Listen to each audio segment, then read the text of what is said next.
Mobile میرا ہے، mobile میں کیا ہے، میں نے کس سافٹ ویئر میں کہاں کیا رکھا ہے مجھے ہی معلوم رہے گا، اور جب تک وہ لاک نہیں کھولے گا تب تک ہمیں پتہ نہیں چلے گا۔ اسی طریقے سے یہ دنیا کا نظام بنانے والا جو اللہ ہے، یہ اللہ کے اختیار میں ہے کہ بھئی اس کا اسکرین لاک کیا ہے، کس کو عزت دینا ہے، کس کو ذلت دینا ہے، کسے بیماری دینا ہے، کسے بیماری نہیں دینا ہے، کسے کب شفا دینا ہے، کب لڑکیاں پیدا کرنی ہیں، کب لڑکے پیدا کرنے ہیں، کب بارش برسانا ہے، کب غلوں کو نکالنا ہے، یہ سارا سسٹم جو ہے وہ اللہ کی ذات کے ہاتھ میں ہے۔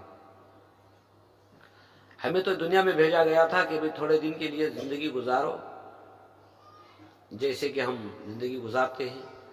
اس میں ایک مالدار طبقہ بھی ہے، ایک غریب طبقہ بھی ہے، ایک علمدار بھی ہے، ایک ان پڑھ بھی لوگ ہیں، کوئی بے طاقت ہیں تو کوئی طاقتور ہے۔ چاہیے تو یہ تھا کہ ہم تو ایک دوسرے کی مدد کریں، ایک دوسرے کے ساتھ اچھا سلوک کر کے زندگی گزاریں، لیکن ہم نے اصل مقصد کو بھول گئے۔ دنیا میں آنے کا جو اصل مقصد تھا اسے بھول گئے۔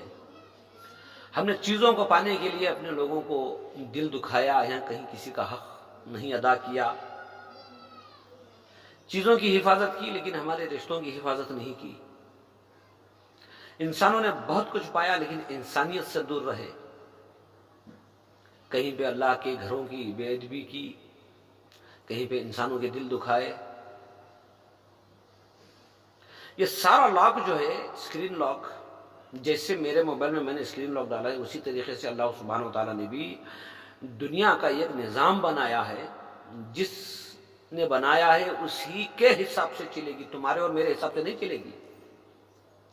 کبھی بارشیں زیادہ ہونا یا کبھی بارشیں کم ہو جانا یہ ہمارے اختیار میں تھوڑی ہے۔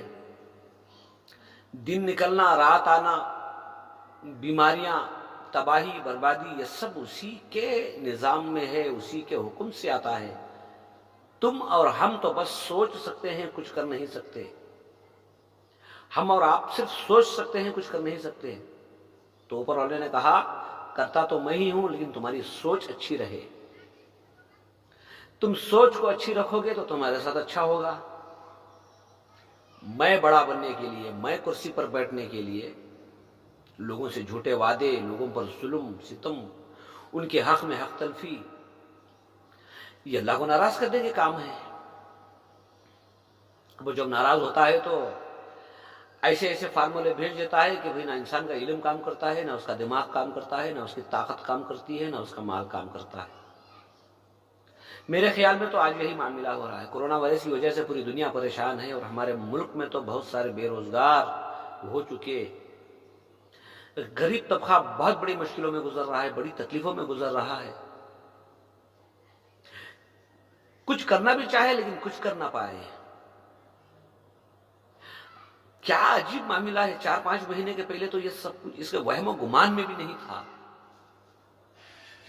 اللہ کی ذات کہتی ہے زمین پر جب ناانصافی ہوگی، چھوٹے طبقے کے ساتھ ناانصافی ہوگی اور اسے کوئی نہیں روکے گا، یا ان کے حق میں حق تلفی ہوگی، خیانت ہوگی، ان کے ساتھ اگر معاملہ صحیح نہیں ہوگا تو ایک بہت بڑی طاقت ہے جو انتقام لینے پر آمادہ ہو جاتی ہے۔ اب اس کے فارمولوں کو کوئی بھی سمجھ نہیں سکتا، کوئی بھی ٹال نہیں سکتا۔ کسی نے سچی کہا ہے کہ طاقتور سے ٹکر نہ لو تو وہ تمہاری دنیا خراب کر دے گا۔ میرے بھائیوں، اسی طریقے سے مظلوم کی بد دعا بھی نہ لو۔ مظلوم کی بد دعا ایک ایسی طاقت کو للکارتی ہے جو یہ نظام کو بنانے والی ہے، اس کی ایک ایک چیز کا مقابلہ پوری دنیا مل کر نہیں کر سکتی۔ یہی حقیقت ہے، مانو یا نہ مانو۔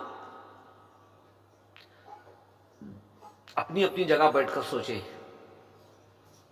اپنی اپنی جگہ بیٹھ کر سوچیں۔ سب ہوشیار ہیں، سب کو علم ہے، پتہ نہیں کیوں پھر بھی انسان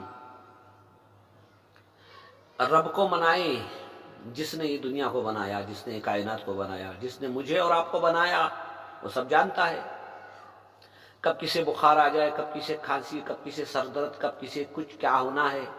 کئی انسان ایسے بھی ہیں جو شادی ہو کر زمانہ لیکن اولاد نہیں، کسی کو اولاد پر اولاد دے دے، کسی کو ذلت، کسی کو عزت، کسی کو روزی زیادہ دے دے، کسی کو کم کر دے، کسی کو گورا بنائے تو کسی کو کالا بنائے، کسی کو تندرست بنائے تو کسی کو اپاہج بنائے، کسی کو طاقتور بنائے تو کسی کو بے طاقتور بنائے، یہ سب اس کا نظام ہے، اس میں انسان کا کچھ بھی دخل انداز نہیں ہے۔ ایمان ایک ایسی طاقت کو مان لینا ہے، ایک ایسی طاقت کو مان لینے کا نام ایمان ہے جو سب کچھ کر سکتی ہے لیکن پھر بھی نظر نہیں آتی۔ آپ اور میں لڑ لیں، کورٹ کچہری ہے، اسٹیشن ہے، جا کر کمپلین کریں گے، لیکن یہ ایک ایسی طاقت ہے جو سب کچھ کر دیتی ہے لیکن نظر بھی نہیں آتی۔ ایسی طاقت کو مان لینے کا نام ایمان ہے۔ وہ بارشیں زیادہ کر دے، کوئی روکنے والا نہیں، نہ دے، کوئی پوچھنے والا نہیں،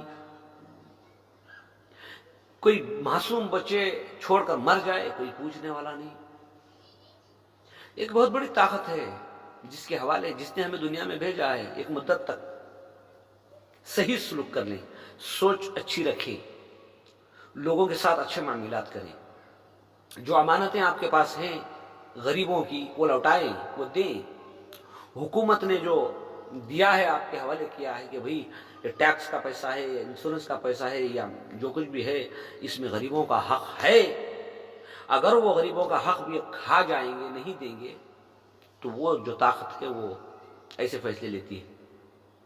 سمجھنے کی ضرورت ہے، ہم سب انسان ہیں، تکلیف، بھوک، ضرورت، مکان، لباس، کھانا ہر انسان کو ضروری ہے۔ اس میں مذہب کا کوئی دخل انداز نہیں ہے۔ سورج کی روشنی سب کے لیے، زمین سے نکلے ہوئے غلے سب کے لیے، ہوا سب کے لیے، سب کچھ سب کے لیے۔ تم نے جو عبادت کی ہے وہ تمہارے ساتھ ہے، مرنے کے بعد وہ تمہارے کام آئے گا، لیکن جب تک ہماری زندگی باقی رہے گی تب تک ہم ایک دوسرے کے ساتھ اچھا سلوک کر کے زندگی گزاریں گے۔ آپ کچھ سے زیادہ ہوشیار ہیں، موبائل آپ کا ہے، آپ نے جو سیکرٹ نمبر ڈالا ہے، اسکرین لاک آپ ہی کو کھولنا پڑے گا۔ اسی طریقے سے ایک دنیا کا بھی سیکرٹ جو ہے وہ اللہ سبحانہ وتعالیٰ کی ذات کے ہاتھ میں۔ کوئی فصل ڈالتا ہے اسے بھرپور ملتی ہے، کوئی فصل ڈالتا ہے تو اسی فصل میں نقصان ہو جاتا ہے، ہمارے اختیار میں نہیں ہے، وہ ایک بہت بڑی طاقت ہے جس کے اختیار میں دنیا ہے۔ تو بھی وہ ہو سکتا ہے کہ ہم سے بھی ناراض ہے، ہم اسے منانے کی کوشش کریں گے، توبہ کریں گے، استغفار کریں گے۔ آج کا ایک دور ہے بھئی انسان ہاسپٹل میں بیٹھ کر تو 1 گھنٹہ وقت گزارنے کے لیے تیار ہے، پیسہ بھی دینے کے لیے تیار ہے، لیکن اللہ کی بارگاہ میں جا کر دعائیں کرنے کے لیے تیار نہیں ہے۔ بیماریوں میں، نقصان میں پیسہ بھرنے کے لیے تیار ہے، لیکن اپنے ہی محلے میں یا اپنے ہی ایریا میں کوئی مظلوم ہے، کوئی بھوکا ہے یا کوئی غریب مجبور ہے، لاچار ہے، تو اس کے لیے مدد کرنے کے لیے تیار ہی نہیں ہے۔ ہاں جتنا پیسہ چاہے ہاسپٹلوں میں ڈالیں گے، وہاں نہیں دیں گے۔ یہ کیا معاملہ ہے؟ یہ اللہ کی طرف سے اشارے ہیں، سگنلز ہیں۔ تو میرے بھائیوں، ہمیں چاہیے کہ ہم تھوڑے دن کی جو زندگی ہے سوچ سمجھ کر گزاریں۔ انسان آج ایسے گمراہ ہو چکا ہے، بھی اسے خود کو بھی پتہ نہیں چل رہا ہے کہ میں گمراہ ہو چکا ہوں، مجھے سمجھ میں نہیں آ رہا ہے کہ کیسی زندگی گزارنا ہے۔ آپ دوسروں کے بارے میں اچھا سوچیں گے تو وہ ایک ذات جو ہے وہ تمہارے بارے میں اچھا سوچے گی، ورنہ تو زندگی جینے کا کیا فائدہ ہے؟ انسان ہے، اشرف المخلوق ہے، تاکہ ہم ایک دوسرے کے کام آئیں۔ میرے بھائیوں، بس اپنی اپنی جگہ بیٹھ کر سوچیں، یا تم طاقتور ہو یا بے طاقتور ہو، ہاں اتنا ضرور ہے کہ ہمیں ایک دن مرنا ہے۔ ایک دن ہمیں مرنا ہے، ایک دن جس مالک نے ہمیں دنیا میں بھیجا تھا وہ مالک ہمیں کھڑا کر کے پوچھے گا کہ ہم نے تمہیں یہ اختیار یا طاقت یا علم دیا تھا، اس کا تم نے کیا کیا؟ اس کا جواب دینا ہے۔ یہی حقیقت ہے۔ میرے بھائیوں، دعا کرو کہ ہم سب کو بھی اللہ عقل سلیم